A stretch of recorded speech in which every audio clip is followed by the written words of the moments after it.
বলিউডের জনপ্রিয় অভিনেত্রী ও সাবেক বিশ্বসুন্দরী সুস্মিতা সেন ও রহমান শোল 7 বছর ধরে একসঙ্গে আছেন। গতকাল সোমবার 28 জুলাই সেই সম্পর্কের বর্ষপূর্তি হলো। সুস্মিতাকে জড়িয়ে ধরে রেখেছেন কাশ্মীরি অভিনেতা মডেল শোল। এমন একটি ছবি সামাজিক যোগাযোগ মাধ্যমে শেয়ার করে নিয়েছেন এই অভিনেতা।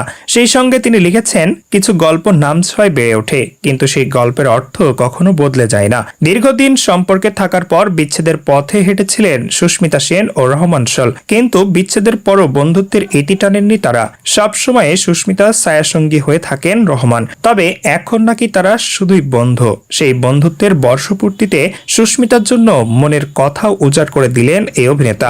অভিনেত্রী সুস্মিতা সেনের সঙ্গে সম্পর্কের সমীকরণ ঠিক কেমন তাও উঠে আসে রহমান শোলের পোস্টে। তিনি লিখেছেন, আমি তোমাকে দাবা খেলা শিখিয়েছিলাম, আর এখন তুমি আমাকে হারিয়ে দাও। তুমি আমাকে সাঁতার কাটা শিখিয়েছিলে, পানির ধারে কাছে যেতেও যে ভয় পেত তাকে টেনে নামিয়েছিলে পানিতে। আমার জীবনের সেরা চুলের ছাড় দেওয়ার জন্য তোমাকে ধন্যবাদ না জানিয়ে কিভাবে পারি।